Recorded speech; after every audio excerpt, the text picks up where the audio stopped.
Good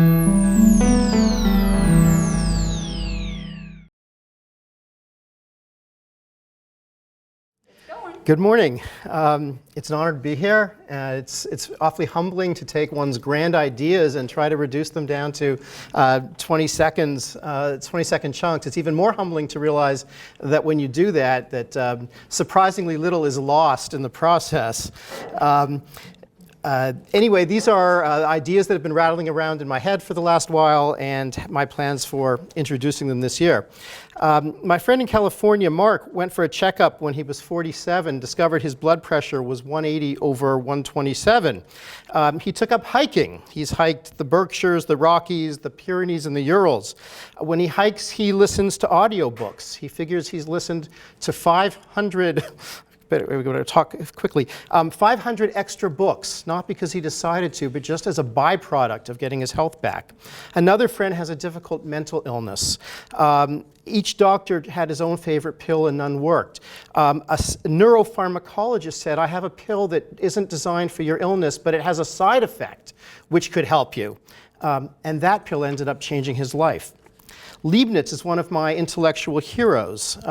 Here he shares the cover of one book with Descartes and Spinoza for his philosophical work, and another cover with Newton for their joint discovery of calculus. Not bad.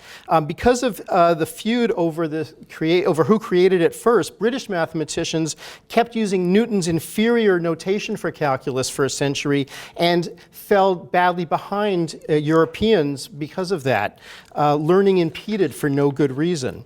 These anecdotes and others got me thinking about the context of learning, specifically how a lot of learning happens not as the product of conventional lesson plans, but along the path of worthwhile endeavors.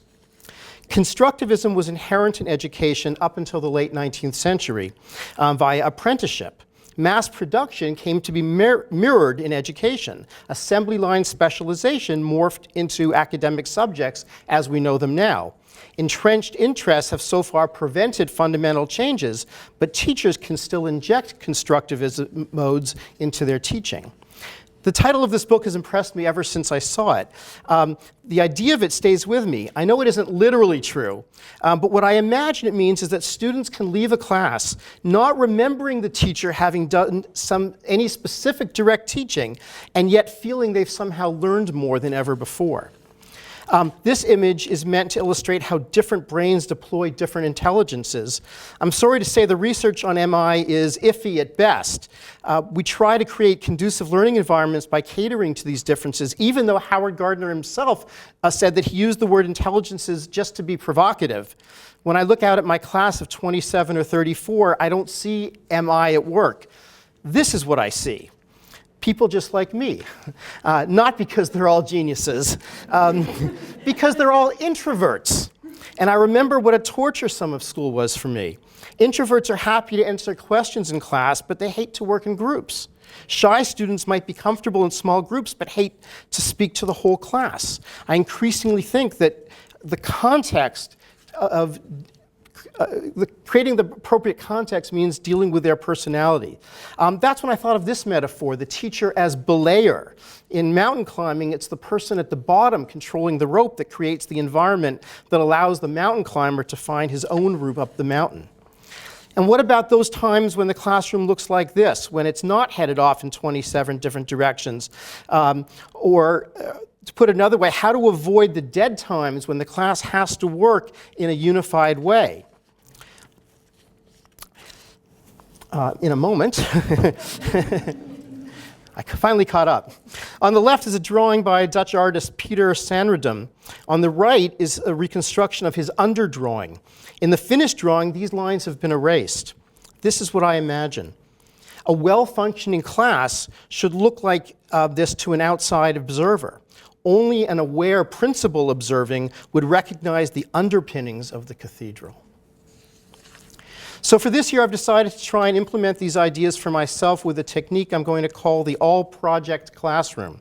Instead of using projects as culminating tasks, I'm going to subsume all learning, an entire unit, within the project. I'm an English teacher, so that means the reading of the novel or the investigation of media will be part of the project along with the creation of the final deliverable. Flipped is a word we've been hearing a lot about these days. I'm a little skeptical about it, but I'm talking about a different kind of flip here. We already flip our planning. We start at the end with curriculum goals, and we translate those into unit plans and lesson plans. I want to do the same things with my units themselves, my units/projects. I want to abandon the traditional teaching model, which I realize is a straw man, and move to a model that partners with students right away. I plan to share the unit goals with them right from the beginning, and next I'll offer them, as far as possible, the options for achieving those goals. That's where I'll accommodate their personalities. Only then does the learning component begin, coincident with the unit project. We talk about getting students buy-in, but I want something more. I want them to go all in. Buy-in is an attitude like starting a workout routine. It fizzles. All in is burning your bridges. Buy-in is a chance to use new technology or work with friends or choose your own novel. All in is an actual desire to forge a learning path. Every year I teach the meaning of metaphor. What they hear every year is some version of a comparison not using like or as. This is a microcosm of all that keeps students disengaged. Nothing in the definition speaks to why we use comparison at all. The last line on the slide comes the closest. And an exploration of good writing would let students discover this for themselves. Learning, not teaching. When I think of my own experience, I remember schools full of guitar players, extroverted gang members, and I wasn't one of them. I'm a drummer. I didn't start playing drums until 5 years ago, but I've always been a drummer, the guy who's happy at the back of the stage, knowing he's really the most important guy up there. Drummers want to learn their beats. Guitarists want to jam. Their instruments are utterly different, and yet they need to mesh. This guy definitely has the wrong instrument. There's an endless supply of articles and blogs on selecting ed tech for your classroom, but not a lot about deploying them selectively to different types of students. Give that some thought, even if it means you have to do more exploration. School is the most artificial environment people will ever pass through. Never again will life be divided neatly into subjects, nor goals divided into learning and projects. I'm going to journal my project this year, and maybe next year I'll let you know how it goes. Thanks very much.